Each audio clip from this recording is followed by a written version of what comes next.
Hello everyone, I'm Dante, this is Lomana, and with the Overwatch 1st anniversary bash on the horizon, Blizzard have teased us with a few brand new arena maps that are due to hit alongside the event. And it's important to note these are arena maps, very much in the Eco Point Antarctica style.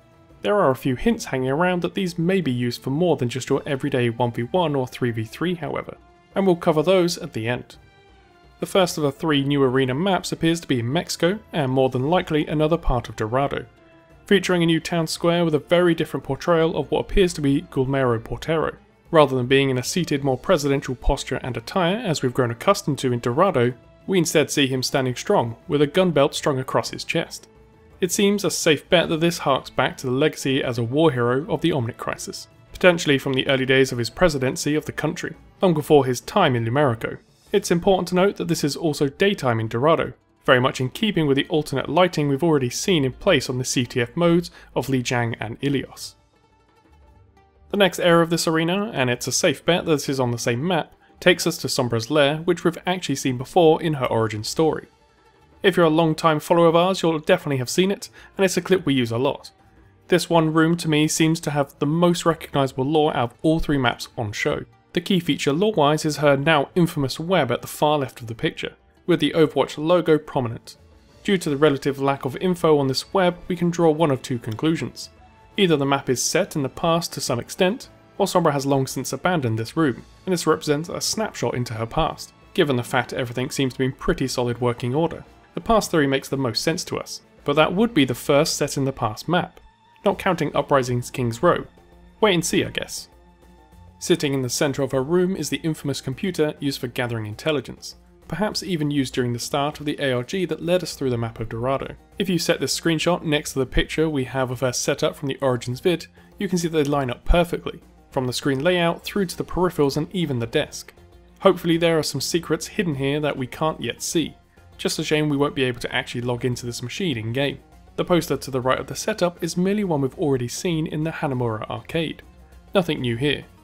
On the monitor that's overlapping it slightly though, is more definitely a map with three bright lights. One in America, maybe Mexico, one on the west coast of Africa, the last in Russia. Very much in keeping with the current theory surrounding Volskaya, Numbani and the Omnic thread that links them all together. Lastly in this room, a workbench to the right stands out. Girl has to keep her implants and inventions up to date somehow, doesn't she? Not much is given away in these two shots of what is almost certainly an extension to Eichenwalde. The map seems significantly overgrown, even more so than the live map we have right now. Alternatively, it could be more out in the sticks. While the competitive map focused more on the town and the keep of the Crusaders, this could potentially see us explore the outskirts of the once proud forest town. The main commonality is the crashed mech or ship at the foot of the still turning windmill.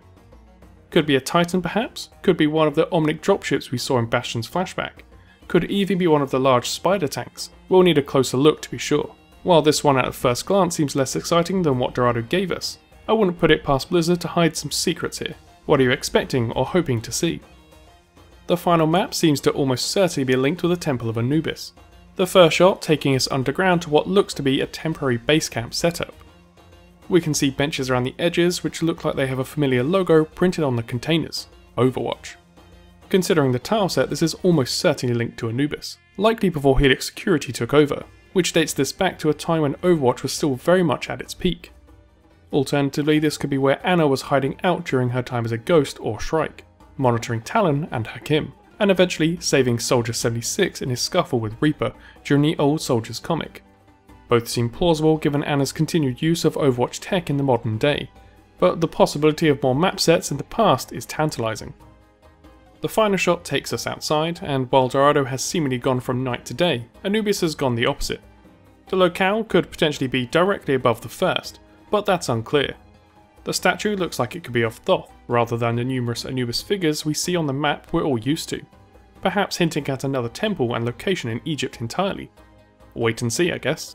In tandem with this, some folks have found a few voice lines from Athena that might hint to a potential use for these maps, and as said, it could be far more exciting than a simple extension of 1v1 and 3v3. It's not much, but we have this. Now entering the arena. There is no clue as to what this could mean beyond a straight up fight, but that would need to be notably different to the existing 1v1.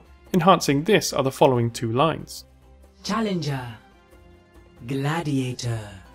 Perhaps some kind of progression system in the mode. Whatever it is, it has us well and truly excited to see what Blizzard have in store for us. Thanks for watching this look into the teased arena maps we will see dropping as part of the Overwatch anniversary event.